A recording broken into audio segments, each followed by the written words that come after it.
Our story is complicated and simple all at the same time. It's complicated because it takes all these twists and turns like a great movie does. It starts in one place and it just takes you on a ride. And wherever you join our story, I think, at least I hope, that you'll see a part of yourself in your life, in your marriage or your relationships or your faith or your struggles. Welcome to the Experience Jesus Calling podcast. Today, we catch up by phone with songwriter, filmmaker, blogger, and author Rory Feek, husband to Joey Feek and father to 3 daughters.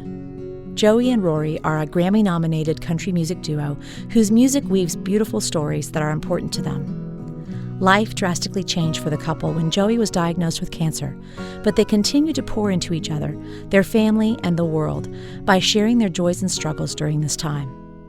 Rory gives us a glimpse into his background and what led up to the greatest love story he would ever experience. I'm from Atchison, Kansas, so I was born there, and then I lived for a little while in Highland, Kansas. But I actually grew up kind of all around the country. My parents were divorced, so we just really spent most of our time surviving and living in different towns all around the country, and my mom trying to make a living. I grew up listening to country music. That's what my father played and what he listened to, and so that's what I listened to. And that's really how I discovered music and why I love storytelling in general. Country music is about stories, and so I grew up listening to a million of those stories from artists that he grew up with, that he would share songs with me, or artists on the radio like Merle Haggard and Don Williams and folks like that were singing songs and telling stories, and they were all masters at it. It wasn't until years and years later that I realized that a lot of time behind the scenes, there were actual songwriters writing and crafting those songs. It wasn't the artist. I didn't learn that until I was in my 30s. And then once I did, then I realized that that's actually what I want to do. My father played guitar and sang all of my life. He was a really wonderful singer and dreamed of coming to Nashville and playing on the Grand Ole Opry. And he was really good enough to do that. He just never had the opportunity. He worked for the railroad in Kansas and lived there his whole life. And so that dream of his passed on to me at an early age, and I kind of took it and kept trying to run with it on my own. It's how I kind of started making it my own, was learning songs off the radio and then trying to figure out how to write my own. I was always telling stories. That was clear. I wanted to tell a story about some character that was unfolding in front of me, just like it would unfold in front of the listener. I early on, I realized that my favorite part of writing songs was that I was telling a story, and I wasn't just telling a story that I made up. The story was sort of making itself up, and I was the first listener. And so I love that process, and I still do that to this day. So early on, it could be really about anything. It could be love stories, or someone, being lost in a blizzard, or someone struggling with some health issue, or, family stories, whatever it happened to be. In the end, I always wanted the same thing. I always wanted to end up here in Nashville doing something in music. So when I got out of the service in 1990, I found my way to Texas and played music full-time there. I was a single parent by then, and my daughters, Heidi and Hopi, and I moved to Tennessee, and we actually moved the first time in the fall of 1994, and then just really didn't make it, so we moved back to Texas. I played music at night, and then we moved to Nashville full-time to stay in the fall of 1995, and we've been here ever since. I started having some success as a songwriter. I got a publishing deal with Harlan Howard, who's a legendary songwriter in Nashville. He wrote I Fall to Pieces for Patsy Cline and Tiger by the Tail for Buck Owens, and dozens and dozens and dozens, probably hundreds and hundreds of songs that you've heard on the radio. And he took me under his wing, him and his wife, and they mentored me. And so I started writing songs and learning how to write commercial songs, and within about 3 years started having success.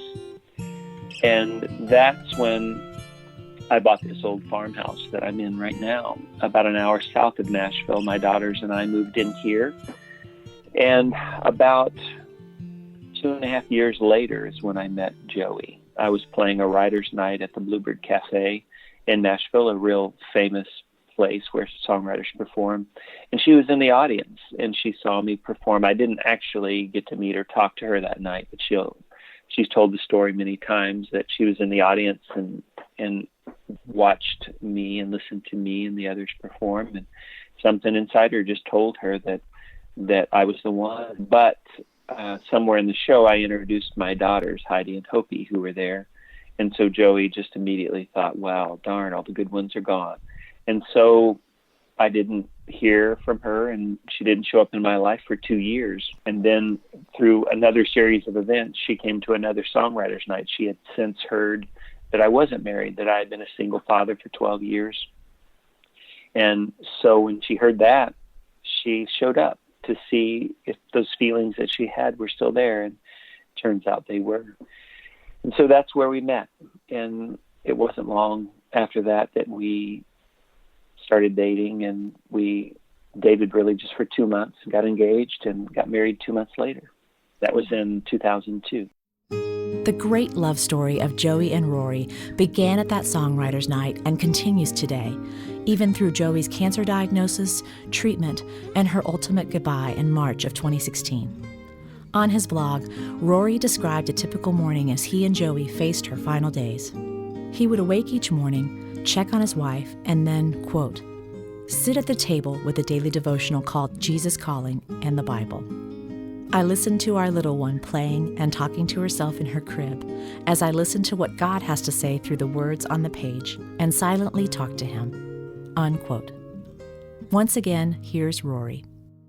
My wife had an amazing gift of living her life very purposefully, but also she had an amazing voice that she used in a wonderful way. And together we were able to tell stories that weren't just songs meant to make us famous or to get our names on the chart somewhere. It was really about sharing our story and things that were important to us. And my wife was brilliant at it. And so we always tried to include a song that had faith in it, at least one in every album we did. And by the time last year came along and we had a chance to do one more record, even though we weren't really sure at the time that it was going to be one more record, we went in the studio, and Joey really wanted to record an album of hymns of the songs that she grew up with.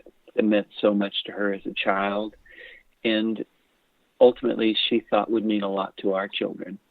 And so we went in last, which would be the summer of 2015, and recorded some of Joey's favorite songs. It was not long after Joey had her second surgery from cancer that we went in and recorded the project, and we were still very, very hopeful that everything was going to work out. And so Joey kept singing. We would be in hotel rooms, and she would be recording her vocals. I would record them for her, and just continue working on the album all the way through. And somewhere in the midst of that, we did find out that the cancer had continued spreading in spite of everything they had done, and we realized that this is the last record that she's going to make, that we're going to make together. And that made it even more important to us. It made those songs even more important, the messages that she was sharing even more important. And so she poured everything she had into it, and I tried to do the same. We didn't have a specific plan on how we were going to spend these last few months. We didn't know how long. We didn't know if we had days or weeks or months. We just wanted to do it well. And so daily we just wake up and do our best to keep living a great life and telling a great story, loving each other and sharing it. Joey wanted to go up and see her family in Indiana and spend a few days there, really just seeing the farm she grew up in the farmhouse, and being around the little community and the people up there. And that 3 or 4 days turned into weeks and then months. And we were there for 5 months, and we ended up experiencing all of the end of my wife's story there. That's one of the wonderful things that happened, is somehow in God's wisdom, he had made it so that we started writing a blog a couple of years before that. And we had been very honestly and authentically telling our story, the good and the bad, the struggles and the great joys that we've had. And so when this came around, it was just another part of our story, and my wife bravely wanted to share all of it with everyone. And so I was given the chance and the responsibility to share her story and our story, and it's been amazing to see where that's led. And I think she loved knowing that maybe some of what she went through would be encouraging for others. And so today, though it's been 10 months since my wife has passed away, and I'm here with my baby who's about to turn 3 in a few weeks, it's easy again still to see the hope that's in the situation. I mean, I'm reminded of my wife, or even now the book that's coming out. Half of that is really about my story before I ever met Joey, and then it gives some perspective to her and I and our marriage. And I think it's important, and I hope that people will get something from it, mostly because it's an amazing love story that I've been part of. But it's even more amazing if you can see how far God has brought me in order to have the chance to be with her, and how much He's still working on me. And I think all that stuff is really important. And so whether it's the 5 months while we were in Indiana last year, and that story that we were writing in the blog and we were sharing and Joey was living, which is someone extraordinarily going through their last few months. Whether it's that story or the film that we got to share, the documentary that really covered 2.5 years of our lives called To Joey with Love, that's a little bit of a different story, a little bit more of the story, and you can really see her and watch her rather than just read about her. You can see it and you can understand who she is and why she made the decisions she did and what an amazing woman she is. I don't want to try and share some rosy, perfect version of our life, because it isn't. It wasn't always that way, and the truth is it was a lot of struggles to get to where we were. That's for her and I together, and even more so for myself. And I think that's the part people can relate to. Joey and I, all through even the difficult times, we never stopped seeing the rays of hope. The rays of hope were always there. My wife and I are big fans of Jesus Calling for a lot of reasons, mostly because it meant so much to her. We always believed that at any moment God could heal her and change how this story ends. He didn't choose to do that, but we believed that He could, and we knew He could.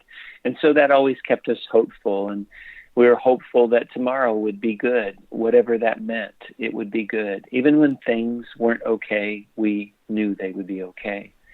If anything, I hope people will see themselves in our weakness more than even in our strength that we've had. I take Indiana, our little girl, back and forth to school. And she doesn't talk well yet, but she signs, and she'll say mama, and she'll sign, sing. And I know she wants to hear Joey sing. And so I put on the hymns album, and we drive to school and listen to her mama sing. And it's not just singing. She's singing songs that matter. It's the greatest. It's the most beautiful, heart-wrenching thing in the world. Everywhere I go, everything I do, this house is filled with her love and her presence. And it's beautiful. And she didn't just make a life here. She made a life that's going to continue long after she was here. And I feel it. Find out more about Rory's new book, This Life I Live, One Man's Extraordinary, Ordinary Life and the Woman Who Changed It Forever, at thislifeilivebook.com. Today's featured passage comes from the January 8th entry of the Jesus Calling audiobook. Softly, I announce my presence. Shimmering hues of radiance tap gently at your consciousness, seeking entrance. Though I have all power in heaven and on earth, I am infinitely tender with you. The weaker you are, the more gently I approach you. Let your weakness be a door to my presence.